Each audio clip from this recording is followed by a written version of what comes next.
नमस्कार. दिवसभरातल्या बातम्यांकडे वळूया. मात्र त्याआधी उपमुख्यमंत्री अजित पवार प्रसार माध्यमांशी बोलतायत. हे म्हणजे वेगवेगळ्या बातम्या देत असताना आणि त्या बातम्यातली विश्वासार्हता ही पण तेवढीच त्या ठिकाणी महत्त्वाची असते.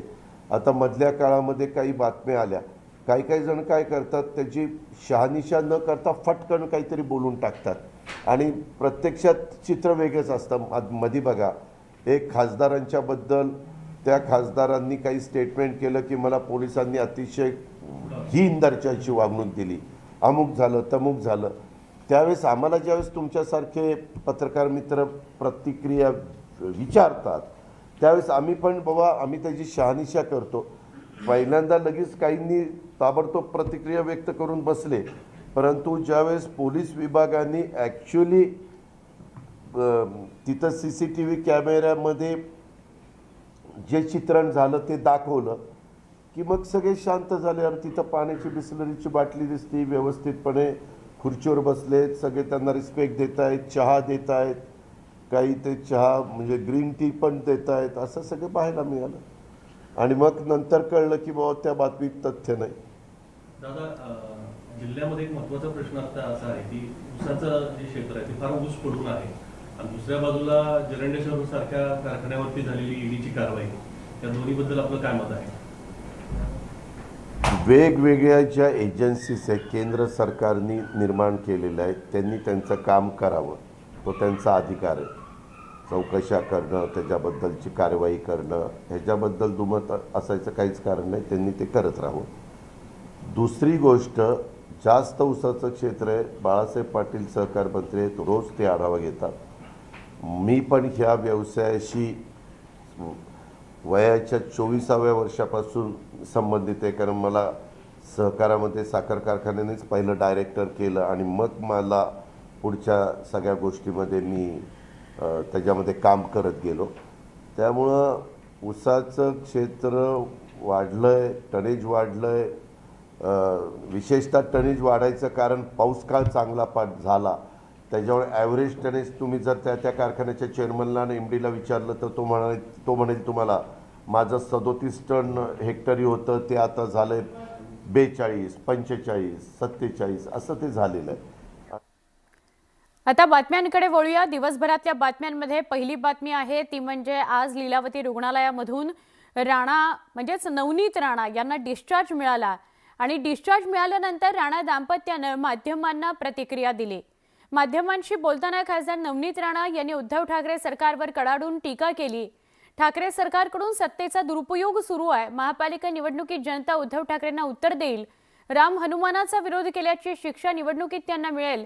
हिम्मत असेल तर उद्धव ठाकरेंनी माझ्या विरोधात निवडणूक लढवून दाखवावी, असं थेट आव्हान सुद्धा खासदार नवनीत राणांनी मुख्यमंत्री उद्धव ठाकरेंना दिलेलं आहे.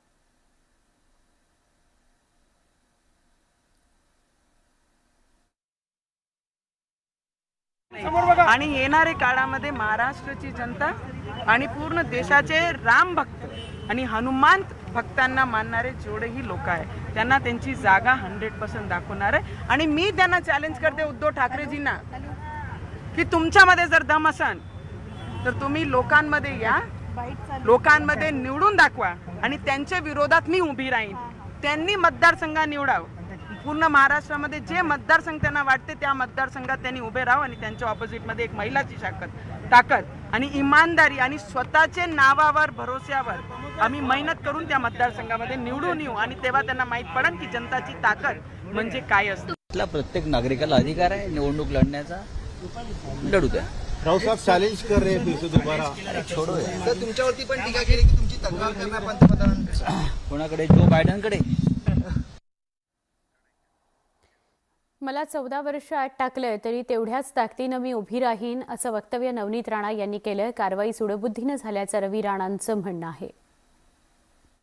ते जेलमध्ये एक महिलासोबत एवढा मोठा अत्याचार. माझा प्रश्न आहे की मी काय केलं होतं? मी अशी कोणती चूक केली? रामाचं नाव घेणं आणि हनुमंताचं नाव घेणं हा चूक जरी असेल, चूक त्यांना वाटते की चूक आहे आणि त्याच्यासाठी 14 दिवस मला जेलात टाकलं.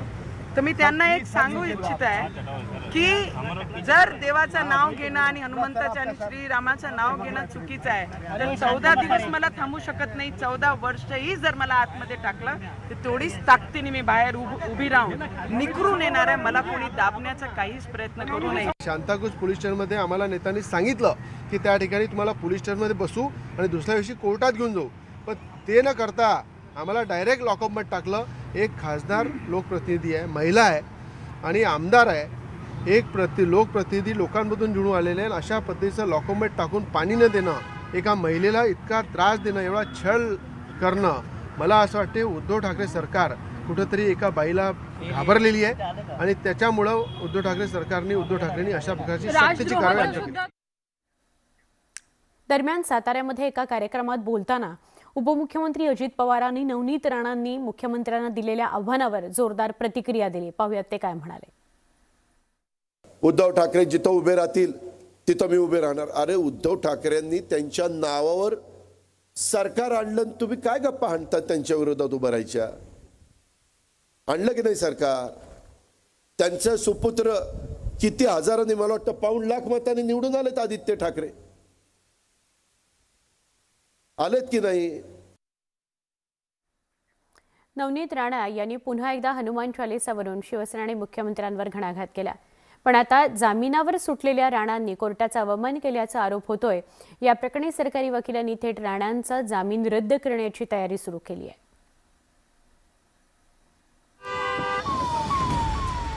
चौदा दिवस तुरुंगात राहिल्यानंतर 4 मे रोजी राणा दाम्पत्याला जामीन मिळाला. 5 मे रोजी तुरुंगाच्या बाहेर आलेल्या राणांनी कोर्टाच्या निर्देशांनुसार प्रसारमाध्यमांशी बोलणं टाळलं. पण रविवारी मात्र आधी रवी राणा आणि नंतर नवनीत राणांनी प्रसारमाध्यमांसमोर येत मुख्यमंत्री उद्धव ठाकरे आणि महाविकास आघाडी सरकारवर घणाघात केला. उद्धव ठाकरे जी को भी बोलना चाहूंगी, इतना अत्याचार तुम्हारे पास पावर है, पावर का दुरुपयोग तुमने किया है. जो आमच्यावर शिवसैनिकांनी हमला केला होता घरावर, जे लोक आमच्या घरावर गोटे मारत होते, पाण्याच्या बॉटला मारत होते, असे शिवसैनिकावर कुठली कारवाई केली नाही. त्या ठिकाणी नेल्यावर आम्हाला त्यांनी चहा पाजला. पण रात्री 12 नंतर शांताक्रूज लॉकअपमध्ये जे आम्हाला टाकलं त्या ठिकाणी आम्हाला पाणीसुद्धा दिलं नाही. खरं तर नवनीत राणा आणि रवी राणा यांना मुंबई सत्र न्यायालयाने काही अटी शर्थींसह जामीन दिला होता, ज्यात प्रसारमाध्यमांशी बोलायचं नाही, पोलीस तपासात अडथळे आणायचे नाहीत, घटनेशी संबंधित साक्षीदारांवर कोणत्याही प्रकारे दबाव आणायचा नाही आणि त्यांना प्रलोभन दाखवून त्यांच्यावर प्रभाव टाकायचा नाही, पुन्हा अशा प्रकारच्या गुन्ह्यात सहभाग घ्यायचा नाही, अशा काही अटी घातल्या होत्या. पण राणा दाम्पत्यानं यातील काही अटी शर्थींचं उल्लंघन केल्याचा दावा सरकारी वकिलांनी केलाय. या विरोधात सोमवारी कोर्टात जाऊन राणा दाम्पत्याविरोधात वॉरंट जारी करण्याची मागणी करणार असल्याचं विशेष सरकारी वकील ॲडव्होकेट प्रदीप घरत यांनी स्पष्ट केलं. मीडिया के सामने कोई भी विधान ना करे, ये जो उनका कंडीशन है उस कंडीशन का उन्होंने भंग किया है, वायोलेशन किया है. इसके लिए अगर कोर्ट ने जो ऑर्डर में लिखा है कि अगर ऐसा कोई वो ब्रीच करे तो it amounts to cancellation of bail, तो हम ड्यूटी बाउंड है कि हम कल कोर्ट के सामने ये बात रखना कि इन्होंने ऐसा कंडीशन का वायोलेशन किया है और इसके लिए उनके खिलाफ नॉन बेलेबल वारंट इशू करके उनको ताबे में लिया जाए. दरम्यान महाविकास आघाडीच्या नेत्यांनी देखील कोर्टाचा अवमान करणाऱ्या राणा दाम्पत्यावर कोर्टाने कारवाई करावी अशी मागणी केली आहे. भाजपच्या इशाऱ्यावर जे कोणी काम करतात त्यांना कोर्टाची भीती राहिलेली नाही आणि कोर्ट पण आमच्या खिशात आहे अशा पद्धतीनं कोणी वागत असेल तर निश्चितपणे ही न्यायव्यवस्थेचा अवमान आहे आणि न्यायव्यवस्थेचा अवमान या व्यवस्थेमध्ये, लोकशाही व्यवस्थेमध्ये कोणी करत असेल तर त्याला न्यायव्यवस्था माफ करणार नाही, ही भूमिका आमची आहे. मी काय पाहिलं नाही, पण कोर्टाने दिलेले आदेश जर जुगारले असतील तर त्याप्रमाणे योग्य ती कोर्ट भूमिका घेईल. एकंदरीतच नवनीत राणा आणि रवी राणांनी सरकार विरोधात मोहीम उघडल्याचं पाहायला मिळतंय.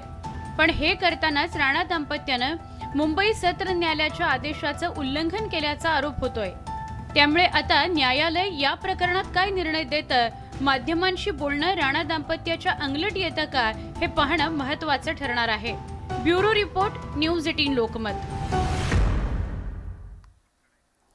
दरम्यान हनुमान चालिसाच्या मुद्द्यावर उपमुख्यमंत्री अजित पवारांनी खास शैलीमध्ये राणा दाम्पत्यावर नाव न घेता टीका केली.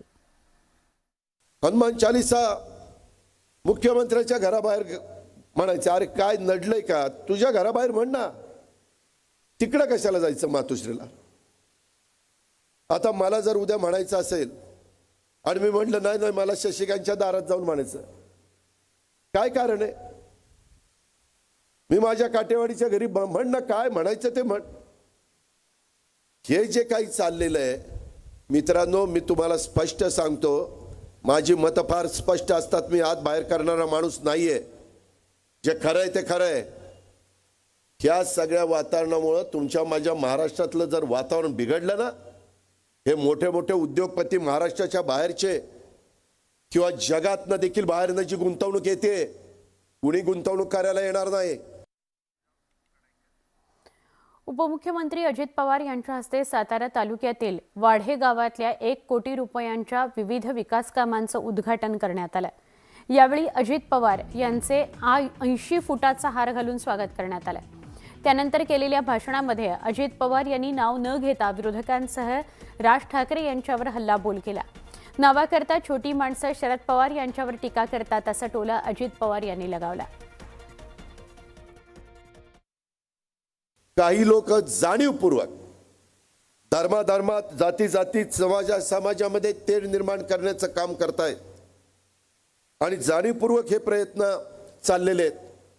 कृपया माझी साताराकरांना, वाडेकरांना आणि ह्या पंचक्रोशीतील लोकांना विनंती आहे, अशा मंडळींच्या नादाला लागू नका. त्याच्यामध्ये त्यांच्या राजकीय इच्छा पूर्ण करण्याच्या करता हे सगळे लोक सामाजिक वातावरण बिघडवण्याचा प्रयत्न करतात. आपल्याला बिघडून नाही द्यायचं. तुम्ही सांगा ना, ही जी लोक सांगतात ना, हे कधीतरी पावसाळ्यामध्ये कशा छत्र्या उगवतात तशा पद्धतीनं कधीतरी उगवतात आणि मग त्यांना आठवण येते. कधी सांगतात आता टोल बंद करायचा, टोल बंद झालं परंतु नौटंकी झाली. कधीतरी सांगतात UP बिहार वाल्यांना हाकलून द्यायचं. अरे आपल्यातली इतकी कामं आहेत की आपली लोक ती कामं करू शकत नाही. अवघड कामं, बिगारीची कामं, बांधकामामधली कामं, स्टीलच्या प्लांटमध्ये जिथं गरम जास्त असतं तिथली कामं शेवटी UP बिहारचेच लोक करतात. ही वस्तुस्थिती आहे. भोंगे बंद करा, भोगे बंद करा. अरे याच्या आधी भोंगे तुम्हाला दिसले नाही का?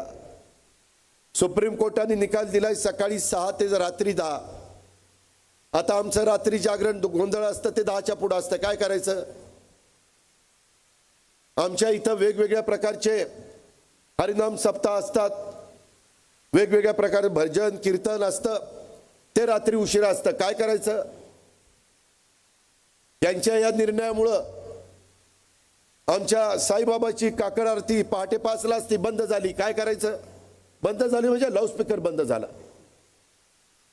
आमच्या पांडुरंगाची पूजा तिथली आरती पहाटे 5ला असती, बंद झाली. काय करायचं? तुम्ही ज्यावेळेस कुणाला तरी अडचणीमध्ये आणण्याचा प्रयत्न करतायत त्यावेळेस इथं भारतामध्ये कायदा सगळ्याला सारखा आहे. काही गोष्टी चर्चेतनं मार्ग निघू शकतो. इथं आता आमचे SP आणि पोलीस दलातले सगळे अधिकारी आहेत. कधी कधी एखादं तंग वातावरण झाल्यानंतर तिथं वेगवेगळ्या बैठका घेऊन मार्ग काढू शकतो ना आपण, समंजस भूमिका घेऊ शकतो ना आपण. भाजप नेते देवेंद्र फडणवीस यांनी राज्य सरकारवर हल्लाबोल केला. राणा दाम्पत्याबाबत सरकारने क्रौर्याची सीमा ओलांडली असा आरोप फडणवीसांनी केला. तब्येत आता स्टेबल होते, परंतु एकूणच ज्या प्रकारे त्यांना वागणूक देण्यात आली ती मात्र अतिशय गंभीर आहे. म्हणजे जे क्रिमिनल्स असतात त्यांनाही जी वागणूक दिली जात नाही तशा प्रकारची वागणूक त्यांना देण्यात आली आहे. या सरकारने क्रौर्याचे सगळ्या मर्यादा ओलांडल्या आहेत असं माझं मत आहे. भाजपकडून शिवसेनेवर पुन्हा एकदा जोरदार टीका करण्यात आली आहे. कालच अयोध्येमध्ये शिवसेनेच्या अयोध्या दौऱ्याच्या पार्श्वभूमीवर बॅनरबाजी करण्यात आली होती. होर्डिंगवर असली आ रहा है, नकली से सावधान अशा आशयाचा मजकूर छापण्यात आला होता. त्यानंतर शिवसेना खासदार संजय राऊतांनी प्रतिक्रिया दिली. जो कोणी नकली भावनेने अयोध्येत जात असेल त्यांना प्रभू श्रीराम पावणार नाहीत असा टोला राऊतांनी भाजपला लगावलाय. दरम्यान यावर आता भाजपनं सडकून टीका केली आहे. लेकिन कोई नकली भाव से जाता है या राजनीतिक भाव से जाता है या किसी को ऊंचा नीचा दिखाने के लिए जाता है तो प्रभु श्री राम जी का आशीर्वाद नहीं मिलता, वहाँ विरोध होता है. अयोध्यामध्ये ज्या पद्धतीने आता बॅनरबाजी होत आहे, असली और नकली, अरे बाळासाहेबांनी कधी असली नकली दाखवण्याचा प्रयत्न केला नाही. ते स्वतः असली होते. आता ही बारी, ही परिस्थिती शिवसेनावर आहे की असली कोण आणि नकली कोण दाखवण्याची बारी या परिस्थितीमध्ये उभी आहे. पण राम भक्त त्यांना हे उत्तर देणार आहे. असली जे होते ते चालले गेले आणि नकली सगळे खाली राहिले. कोण आणि नकली कोण हे ठरवण्याचा अधिकार कुणाही माणसाला या देशात नाहीये. हा अधिकार मतदाराला आहे. येणाऱ्या निवडणुका ज्या होतील त्यामध्ये असली आणि नकलीचा फैसला होणार आहे. खासदार नवनीत राणा यांनी आज रुग्णालयातून बाहेर पडताच मुख्यमंत्री उद्धव ठाकरे आणि शिवसेनेला आव्हान दिलं. राणांनी जामिनाच्या अटींकडे दुर्लक्ष करू नये, नाहीतर त्यांच्या अडचणी वाढतील असा इशारा किशोरी पेडणेकरांनी दिला. शिवसेनेला झोमणारी अशी प्रतिक्रिया आहे. त्यांनी एक आव्हान आणखी दिलेलं आहे. याच्यापूर्वी एक आव्हान दिलं होतं, आता आणखी एक आव्हान दिलं आहे की उद्धव ठाकरे यांनी एखादा मतदारसंघ निवडावा, त्या मतदारसंघातून त्यांनी उभं राहावं. मी त्यांच्यापुढे निवडणूक लढायला तयार आहे. आपली काय प्रतिक्रिया यावर? मुळामध्ये मी नेहमीच म्हणत आले, या अमरावतीच्या अपक्ष खासदार आहेत, त्यांचे मिस्टर अमरावतीचे अपक्ष आमदार आहेत.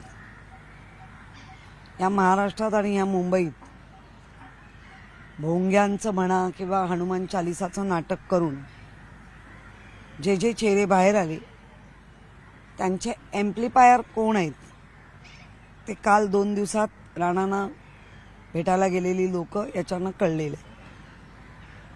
मुळात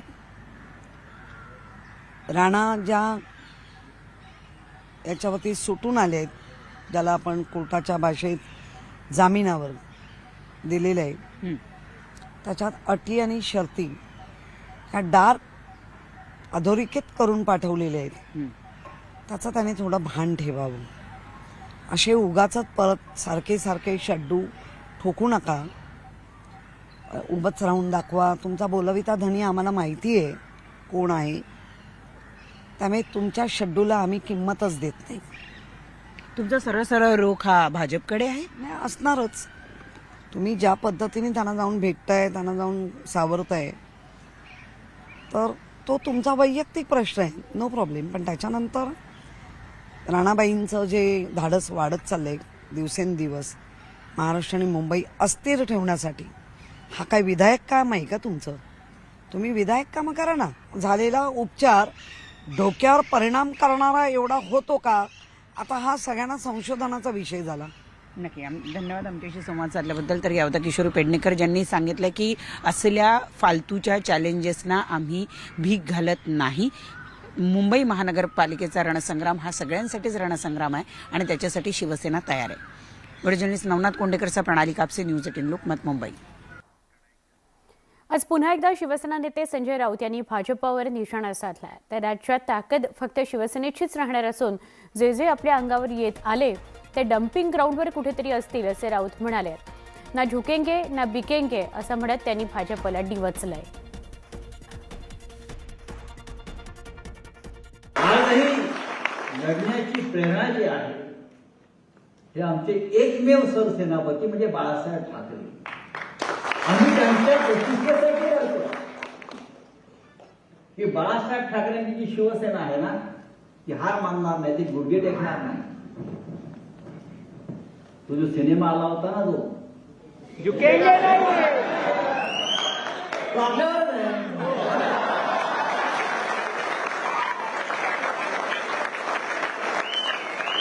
ना झुकेंगे ना झुकेंगे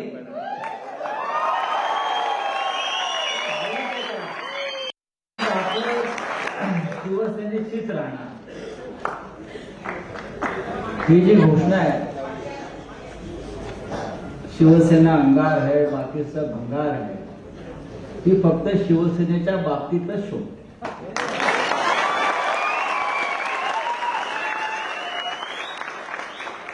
जे जे आपल्या अंगावर आले त्या डम्पिंग ग्राउंडला कुठेतरी असतील. देशाच्या राजकारणातला सगळ्यात मोठा ब्रँड जर कोणता असेल तर तो शिवसेना आहे. म्हणजे कोणत्याही हे आता आपण करतोय, हे सोशल सैनिकांचे मेळावे किंवा सायबर हे पण हे काही नव्हतं. तेव्हापासून देशाच्या राजकारणामध्ये फक्त शिवसेनेचीच चर्चा आहे. अनेक वर्ष बाळासाहेब ठाकरेंचीच चर्चा आहे. बाळासाहेबांच्या वेळेला कुठे ट्विटर होतं, कुठे फेसबुक होतं. बाळासाहेबांचा फेस हे देशाचं राजकारण. संजय राऊतांनी पंतप्रधान नरेंद्र मोदी यांची तुलना हिटलर सोबत केली आहे. हिटलर सारखी रणनीती मोदींनी आखली असल्याचं त्यांनी म्हटलंय.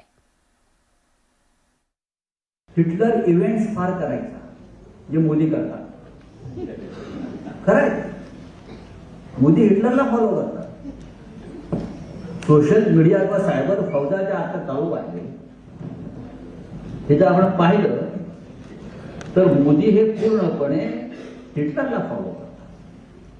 ज्या प्रकारचे इव्हेंट्स हिटलर करत होता त्या प्रकारचे इव्हेंट आज मोदी आणि त्यांचा पक्ष करतोय. मुंबईमध्ये आशिष शेलारांनी शिवसेनेवर घणाघाती टीका केली आहे. संजय राऊतांनी मोदींवर केलेल्या टीकेला आशिष शेलारांनी प्रत्युत्तर दिलं. ज्याच्या रक्तात हिटलरशाही ते कुणावरही टीका करतात असं म्हटलंय. पात्रता नसलेल्या छोट्या राऊतांनी मोदींवर बोलू नये असंही शेलार म्हणाले. लागलेले पोस्टर्स आणि मजकूर यावरून शिवसेनेला त्यांच्या सभेला लोक येतील यावर त्यांचाच विश्वास नाहीये किंवा उरलेला नाहीये आणि म्हणून अशा शब्दांमध्ये आशिष शेलारांनी टीका केली. ज्यांच्या रक्तामध्ये हिटलरशाही आहे त्यांना सगळे हिटलर दिसतात आणि ज्यांना कोणी आता टायटल द्यायला तयार नाही आहेत ते कुणावर तरी टीका करून स्वतःकडे टायटल खेचायचा प्रयत्न करतात. असे लहान सहान राऊतने मोदीजींवर टीका केल्याने मोदीजींना काहीच होणार नाही, पण त्यामुळे मला काहीतरी कुठेतरी स्थान मिळेल असा एक वायफळ प्रयत्न त्यांचा आहे. मला वाटतं ज्यांची या सगळ्या विषयावर बोलण्याची ऐपत, ताकद आणि स्थितीने या सगळ्या लोकांनी मोदीजींवर न बोललेलं बरं. लोकशाहीमध्ये कोणी बोलू शकतं, लोकशाहीमध्ये सगळ्यांना आपली मतं मांडण्याचा अधिकार आहे, पण मुळामध्ये लागलेले पोस्टर आणि मांडलेला मुद्दा यातून एक गोष्ट नक्की स्पष्ट होत आहे. आत्ता असलेल्या पदावरच्या नेतृत्वाला स्वतःचा विचार आणि स्वतःचा मतं ऐकण्यासाठी लोक येतील याचा विश्वास बिलकुल नाही, एवढं मात्र नक्की कळतं. 15ची सभा भाजपची तशी नाही. 15ला भारतीय जनता पक्षाचा उत्तर भारतीय आघाडीचा ठरलेला कार्यक्रम आहे. ती सभा काही त्याला उत्तर म्हणून नाही आणि म्हणून असा प्रचार जो दुर्दैवाने झाला तो योग्य नाही आहे. भारतीय जनता पार्टी पोलखोलची सभा नक्की घेईल, तो वेगळा कार्यक्रम असेल. निवडणुकांपासून सुरू झालेला शिवसेना विरुद्ध भाजपचा संघर्ष राज्यात अजूनही सुरूच आहे. यातच आता शिवसेना खासदार संजय राऊतांनी पुन्हा एकदा भाजपवर निशाणा साधला. तुम्ही युद्धाचे नियम पाळत नसाल आणि पाठीमागून वार करणार असाल तर मीही तुमचा कोथळा काढल्याशिवाय राहणार नाही, अशी जोरदार टीका राऊतांनी केली. यावर आता भाजपकडूनही प्रत्युत्तर आलं. वेळ आल्यास आम्हीच त्यांचा कोथळा काढू असं खरमरीत प्रत्युत्तर केंद्रीय रेल्वे राज्यमंत्री रावसाहेब दानवेंनी दिलं.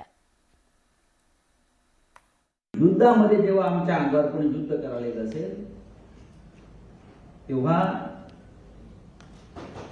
मी या मताचा आहे, मी नैतिकता पाळणार नाही. जर तुम्ही नैतिकता पाळणार नसाल, तुम्ही युद्धाचे नियम पाळणार नसाल, तुम्ही पाठीमागून वार करणार असाल तर मलाही तुमचा कोथळा काढण्याचा अधिकार आहे.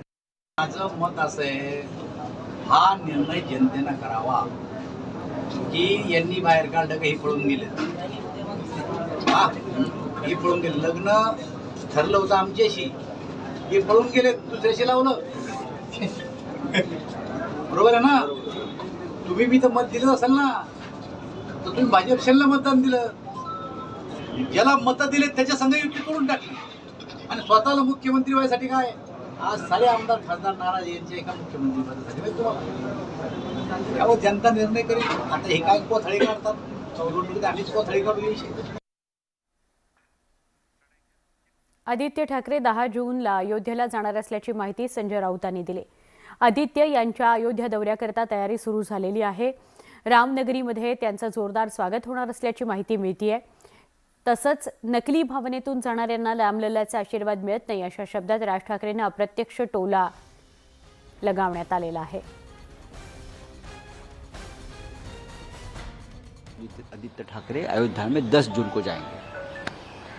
हाँ, 10 जून की तारीख लगभग तय हो गई है और आदित्य ठाकरे जी के साथ महाराष्ट्र से नहीं तो पूरे देश से शिवसैनिक युवा सैनिक पूरे उत्तर प्रदेश में शिवसेना के साथ जुड़े हुए सभी लोग अयोध्या में 10 जून को अपना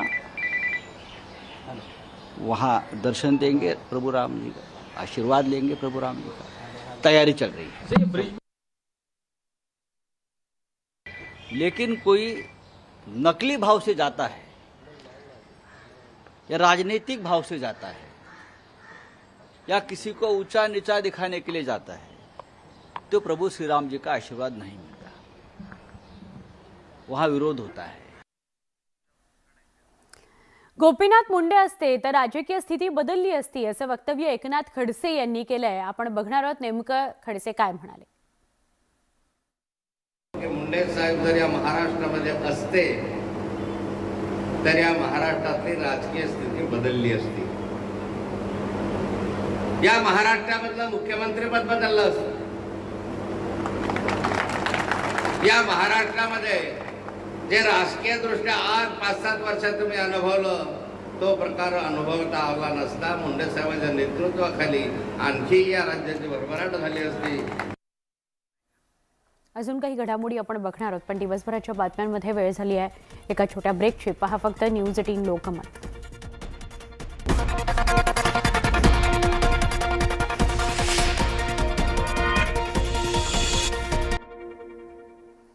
दिवसभराच्या बातम्यांमध्ये पुन्हा एकदा स्वागत.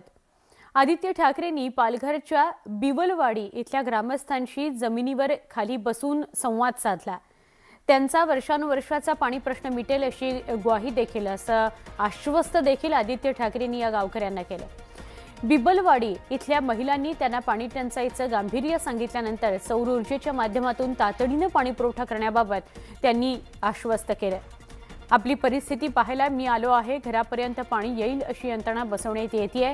कामाच्या पाहणीचा आढावा घ्यायला महिनाभरात परत येईन असंही आदित्य ठाकरेंनी नागरिकांना आश्वासन दिलेलं आहे. पर्यावरण मंत्री आदित्य ठाकरेजी आहेत. तुम्ही दौरा करताय, काही सुखद अनुभव येत आहेत, काही दुःखद अनुभव सुद्धा येत आहेत. कशा पद्धतीचा हा पाहणी दौरा आता सुरू आहे? सुखद आणि दुःखद दोन्ही धक्के इथे बसत आहेत. कारण एक म्हणजे एक चांगली गोष्ट आहे की आपण कुठेतरी मीडियाच्या ह्याच्यातून बघून हा पूल करू शकलो. पण त्याच्या आधी जे ओंडक्यांवरनं महिला ज्या क्रॉस करायच्या ते फोटो बघितल्यानंतर 75 वर्षानंतर आपल्या गावांमध्ये अशी परिस्थिती असू शकते.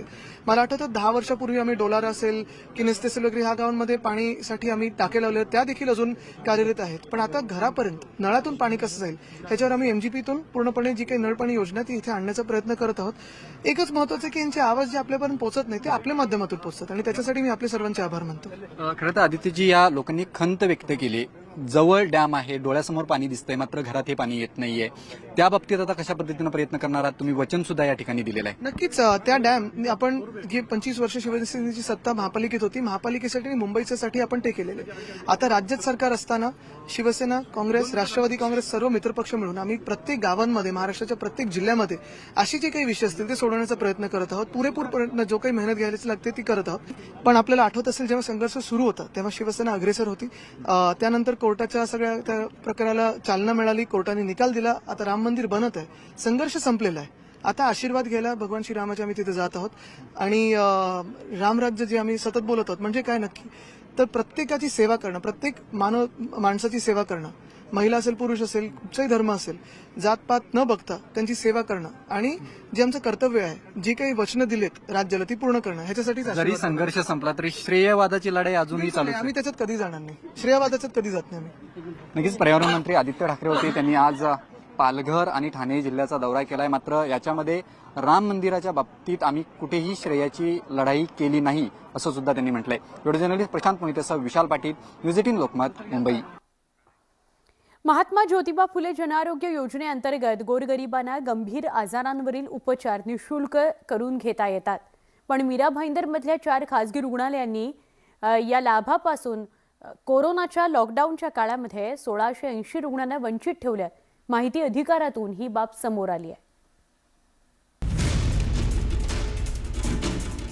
फॅमिली केअर रुग्णालय, भक्ती वेदांत, PV दोशी, चिरायू आणि कस्तुरी रुग्णालय हीच ती मीरा भाईंदरमधली खासगी रुग्णालयं जिथे महात्मा ज्योतिबा फुले जनआरोग्य योजना लागू आहे. मात्र या रुग्णालयांनी 1680 लाभधारकांना या योजनेपासून वंचित ठेवल्याचं माहिती अधिकारातून उघड झालंय. मीरा भाईंदर शहरात असे 5 रुग्णालय आहेत जे या योजनेअंतर्गत अंगीकृत आहेत. मात्र त्या रुग्णालयांनी 851 रुग्णांना या योजनेचा लाभ पात्र असूनही दिलेला नाही आणि तब्बल त्यांच्याकडून 10 कोटी रुपयांपेक्षा जास्तची बिलं वसूल केलीत.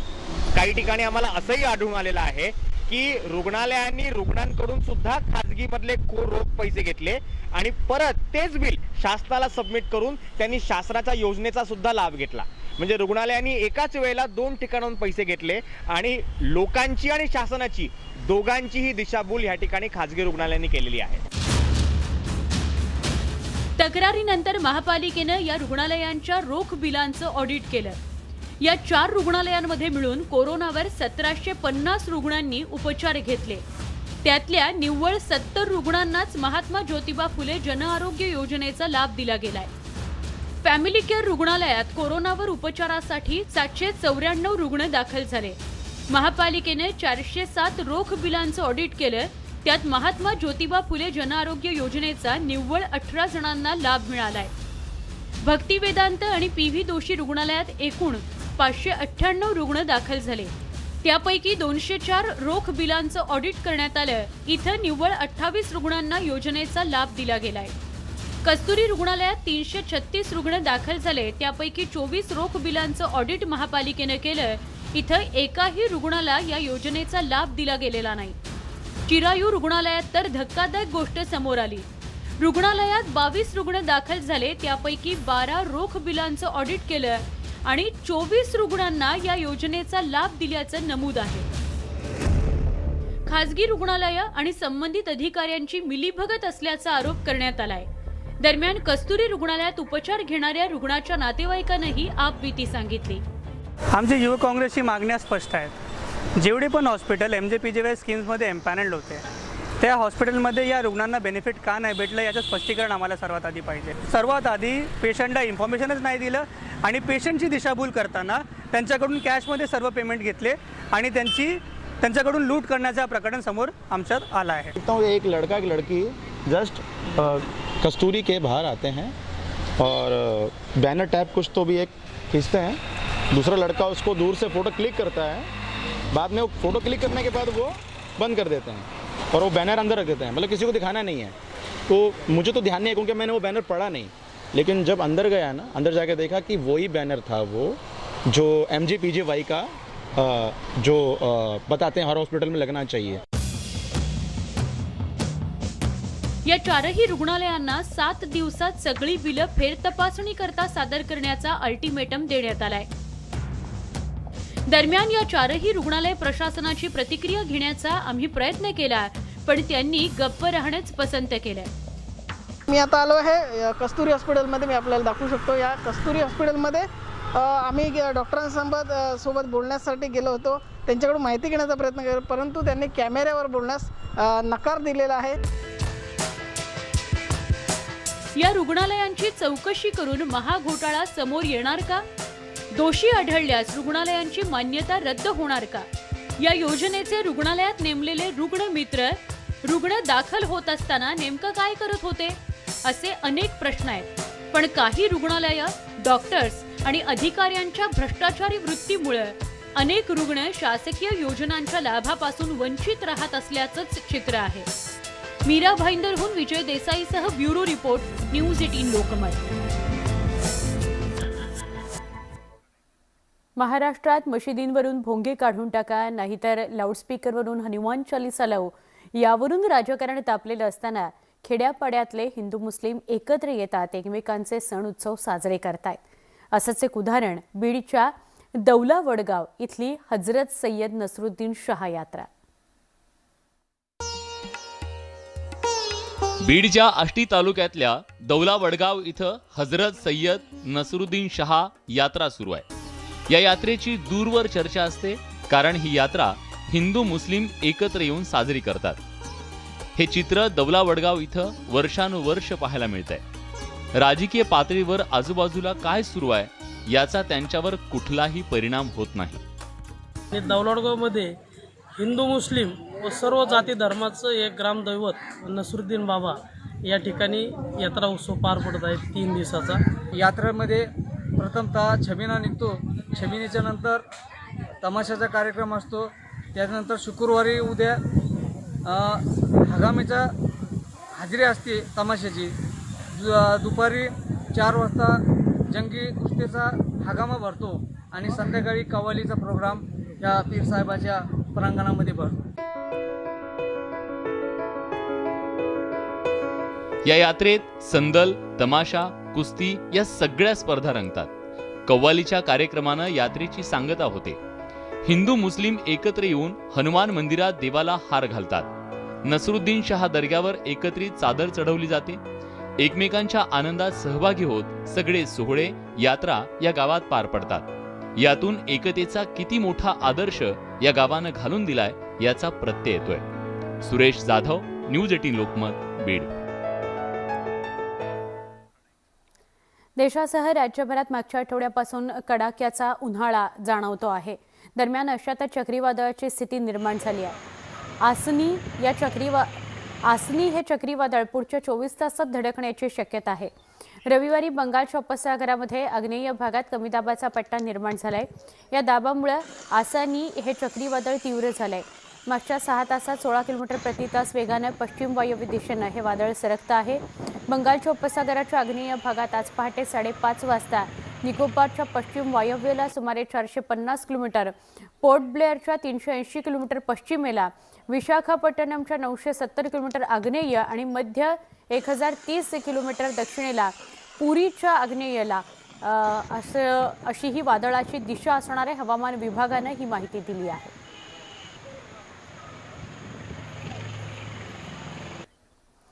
रत्नागिरीकरांकरता आणि पर्यटनाची आवड असणाऱ्यांकरता एक खास बातमी आहे. कोकणातील समुद्राला आता तब्बल 87 फुटांवरून अनुभवता येणार आहे. कोकणातील पहिला झिपलाईन प्रकल्प रत्नागिरीतल्या आरेवारे या पर्यटन स्थळी साकारण्यात आलाय. रत्नदुर्ग माउंटेनिअरिंगच्या सदस्यांनी याकरता पुढाकार घेतला असून या झिपलाईनची यशस्वी चाचणी नुकतीच घेण्यात आली. 1400 फूट लांबीच्या अंतरावर झिपलाईनला लटकत आकाशातून विहार करता येणार आहे. न्यूज 18 लोकमतनं ड्रोनच्या माध्यमातून या साहसी खेळाची झलक टिपलेली आहे.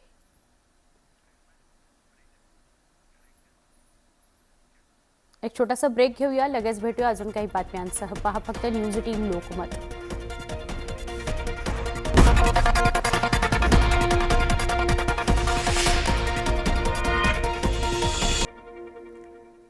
दिवसभराच्या बातम्यांमध्ये पुन्हा एकदा स्वागत. पुस्तकाचं झाड हा शब्द ऐकायला जरा चमत्कारिक वाटत असेल, पण गडचिरोलीमध्ये आहे हे पुस्तकांचं झाड. मुलांना वाचनाची गोडी लावण्याचं काम हे पुस्तकाचं झाड करत आहे. पाहूयात आपण आमचे प्रतिनिधी महेश तिवारी यांचा स्पेशल रिपोर्ट. मी सध्या अतिदुर्गम अशा भामरागड तालुक्याच्या कोयनगुडा भागात आहे. हे अत्यंत दुर्गम असं गाव आहे. आता कुठे या गावात रस्ता बनायला लागला आहे. लोक बघा अजूनही या ठिकाणी पारंपरिक पद्धतीने आदिवासी जे आहेत आपलं जीवन जगत असतात. आणि या घराच्या समोरच पुस्तकाचं झाड असलेली शाळा आहे. एक वेगळा अभिनव उपक्रम आहे. गडचिरोली जिल्ह्यातला भामरागड हा राज्यातला सर्वाधिक मागास आणि माओवाद्यांच्या कारवायांमुळे चर्चेत आलेला तालुका. याच तालुक्यातील कोयनगुडा गाव सध्या प्रसिद्धी झोतात आलाय.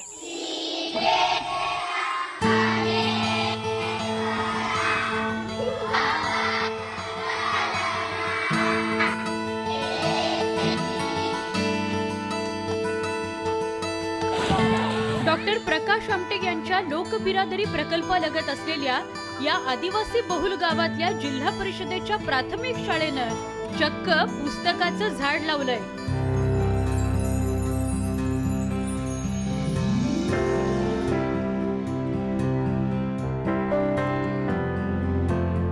एखादं झाड म्हटल्याबरोबर त्या झाडावर फूल असेल किंवा फळ असेल हे चित्र आपल्या डोळ्यासमोर येतं. मात्र झाडाला जर पुस्तकं लटकलेली आहेत तर हे आपल्याला नवल वाटेल. मात्र तसं चित्र भामरागड तालुक्यातल्या कोयनगुडाच्या जिल्हा परिषदेच्या शाळेत आहे. या ठिकाणी हे झाड आहे गुलमोहरचं आणि ह्या झाडाला 50च्या वर पुस्तकं लटकलेली आहेत. वेगवेगळ्या विषयांची पुस्तकं आहेत आणि त्यामध्ये कथेच्या गोष्टीच्या असतील, विज्ञानाच्या असतील, इतिहासाच्या असतील, भाषेच्या संदर्भात.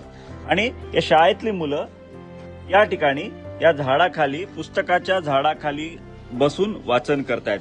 डिजिटलायझेशनचा जमाना असेल, सोशल मीडियाचा जमाना असेल, ज्यावेळी वाचनाची आवड कमी होत असल्याचं चित्र असते त्यावेळी हे दिलासा देणारं चित्र, ते सुद्धा भामरागड सारख्या अतिदुर्गम तालुक्यामध्ये ज्या ठिकाणी स्थानिक आदिवासी भाषा माडिया गोंडी बोलली जाते तिथं मराठी भाषेची आवड विद्यार्थ्यांमध्ये निर्माण करण्यासाठी इथल्या या गुरुजींनी सुरू केलेला हा अभिनव उपक्रम आहे.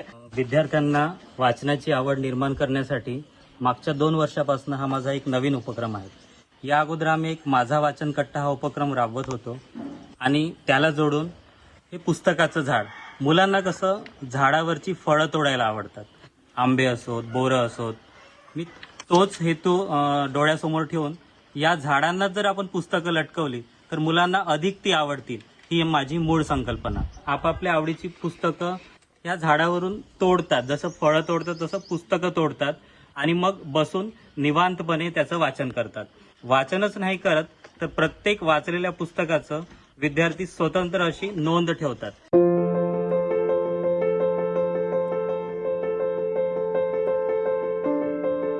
सगळे विद्यार्थी या पुस्तकाच्या झाडाजवळ फक्त वाचन करतात असं नाही, तर त्यांना त्यातली निरीक्षणही नोंदवावी लागतात.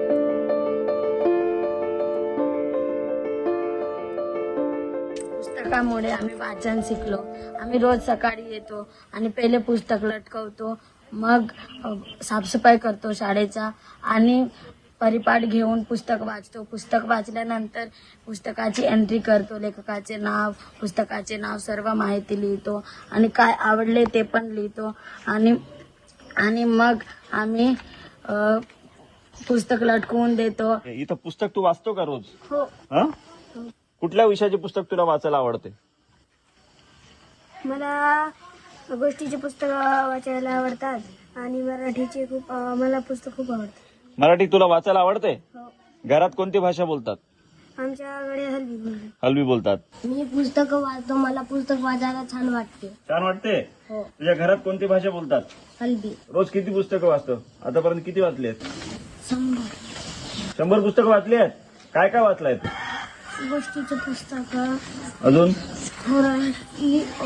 पुस्तक, गोष्टीचे पुस्तक. थोरांची म्हणजे काय? कोणाकोणाची नाव वाचले? सांग, नाव सांग. सावित्रीबाई फुले, डॉक्टर बाबासाहेब आंबेडकर. या शाळेत 1ली ते 5वी पर्यंतचे वर्ग भरतात. या अतिदुर्गम भागात घराघरात केवळ माडिया गोंडी ही आदिवासी भाषाच म्हटली जाते, बोलली जाते. पण मराठी, इंग्रजी भाषा कळावी, वाचनाची आवड लागावी याकरता शाळेनं पुस्तकांच्या झाडाची ही संकल्पना राबवली, ज्याचे खूप चांगले परिणाम दिसतायत. बदल तर नक्कीच झाला आहे की मुलांमध्ये आत्मविश्वास वाढला आहे. त्यांचं जे शैक्षणिक आकलन आहे ते सुद्धा खूप वाढलं आहे आणि गेले 4 वर्ष पद्मावार सर इकडे शिकवतायत आणि आम्हाला मुलांमध्ये, शाळेमध्ये आणि गावामध्ये त्यांच्यामुळे झालेला बदल, जो काही चांगला बदल आहे तो दिसून येतो आहे. मला असं वाटतं की सरांचं उदाहरण इतर शिक्षकांनी पण घ्यावं आणि त्यांच्याकडनं प्रेरणा घेऊन आदिवासी मुलांसाठी दुर्गम भागामध्ये अधिक चांगल्या पद्धतीने काम करावं.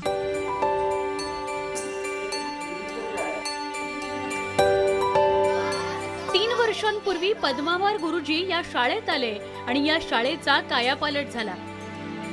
छतातून पाणी गळत होतं, अस्वच्छ परिसर, खराब वर्गखोल्या, शाळेत गाई म्हशी बांधलेल्या असायच्या. पण पद्मावार गुरुजींच्या पुढाकारानं आणि गावकऱ्यांच्या लोकवर्गणीतून शाळेची दुरुस्ती करण्यात आली. तत्कालीन जिल्हाधिकाऱ्यांनी शाळेला भेट दिली तेही शाळा पाहून खुश झाले आणि त्यांनीही काही सुविधा पुरवल्या. कोयनगुडाच्या ज्या शाळेत सध्या आपण आहोत, म्हणजे या शाळेचं नाव आता चर्चेत आलं असलं तरी 2 वर्षापूर्वी या शाळेची इमारतीची अवस्था अत्यंत वाईट होती. ही पूर्ण पडकी इमारत असल्यासारखी होती. छतांमधून पावसाळ्यात पाणी गळायचं, याला सुरक्षा भिंत नव्हती, गोठ्यासारखं गायीच्या गोठ्यासारखी अवस्था होती. म्हणजे विद्यार्थी जेव्हा शाळेत यायचे, शाळेत गायीचं किंवा बैलाचं शेण पडलेलं असेल तर शेण ते इथून उचलून फेकायचे, त्याच्यानंतर मग शाळा भरायची. म्हणजे अत्यंत वाईट अवस्थेमध्ये ही शाळा होती. मात्र या ठिकाणी पद्मावर गुरुजी आल्यानंतर त्यांनी गावकऱ्यांची बैठक घेतली. त्यानंतर गावकऱ्यांनी स्वतः श्रमदान करून ही शाळा पूर्ण दुरुस्त केली. या ठिकाणी स्थानिक तहसीलदारांनी टीव्ही दिला, कम्प्युटर दिलं. या सगळ्या गोष्टी लोकवर्गणीतून आल्या आणि आता ही शाळा जी आहे खूप वेगळ्या दिशेने जाते. पण नव्हता शाळेला आणि गायीचे शेण भरून शाळेत व्हायचे आणि मुलं सकाळी येऊन शेण फेकायचे. त्यानंतर शाळा भरायची. पुंगाटी सरांनी 2 लाखापर्यंत मदत केली. मटेरियल दिले, सिमेंट, पेंटिंग, फुटिंगचे. ते गावाच्या 2 महिना मी श्रमदान त्या शाळेची मरामत केली. पुस्तकाचं झाड हा उपक्रम आणि ती संकल्पना राबवणारे पद्मावर गुरुजी कौतुकास पात्र आहेतच. पण ही माहिती महाराष्ट्रभर पसरली तर इतर शाळांना, गावांना, शिक्षकांना नवनवीन संकल्पना राबवण्याची प्रेरणाच मिळेल हे निश्चित. महेश तिवारीसह bureau report, news 18 Lokmat, Bhamragad, Gadchiroli. या होत्या सगळ्या दिवसभराच्या बातम्या. बुलेटिनमध्ये इथेच थांबतोय. न्यूज 18 लोकमतच्या यूट्यूब चॅनलला सबस्क्राईब करायला विसरू नका. फेसबुक, ट्विटर, इंस्टाग्रामवर आम्हाला फॉलो करा. म्हणजे सगळ्या ताज्या घडामोडी तुमच्यापर्यंत पोहोचत राहतील. पहा फक्त न्यूज 18 लोकमत.